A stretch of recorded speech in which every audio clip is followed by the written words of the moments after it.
হানিফ নাকি ভলভো 9600 মডেলের স্লিপার বাস নিয়ে আসবে, এইটা পুরোপুরি একটা মিথ্যা তথ্য।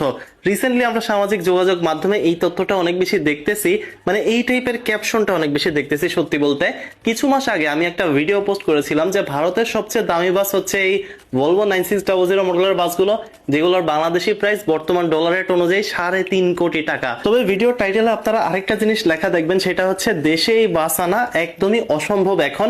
এইটা আমি এই জন্য লিখেছিলাম যে এই বাস চালানোর জন্য যে তেল প্রয়োজন বাংলাদেশে সেই গ্রেডের তেলই নাই।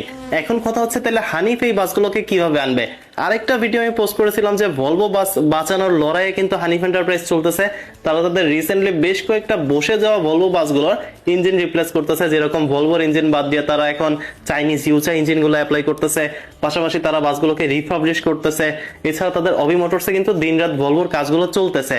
এখন কথা হচ্ছে 9600 যদি হানিফ নাও আনতে পারে, তারা তাদের 9400 বাসগুলোকে চাইনিজ ইঞ্জিন দ্বারা রিপ্লেস করে কিংবা অন্য যে কোনো ইঞ্জিন দ্বারা রিপ্লেস করে এই বাসগুলোকে ভলভো শেপ দিতে পারবে। কারণ অবি মোটরসে তারা অলরেডি ভলভো শেপের বেশ কয়েকটা বাস তৈরি করেছে, এবং হানিফ এন্টারপ্রাইজ যেই লেভেলের আসলে কোম্পানি এবং অবি মোটরসে যেই লেভেলের কাজ হয়, তারা যদি টাকা স্পেন্ড করে হুবহু 9600 মডেলের সেম বডি টাইপ তারা দিতে পারবে। তবে এক্সাক্ট 9600 বাংলাদেশে এখনই আসবে না, হয়তো ভবিষ্যতে আমরা পেতে পারি, বাট এখন 9400 কে 9600 শেপে রূপান্তর করে স্লিপারে কনভার্ট করা হবে জাস্ট।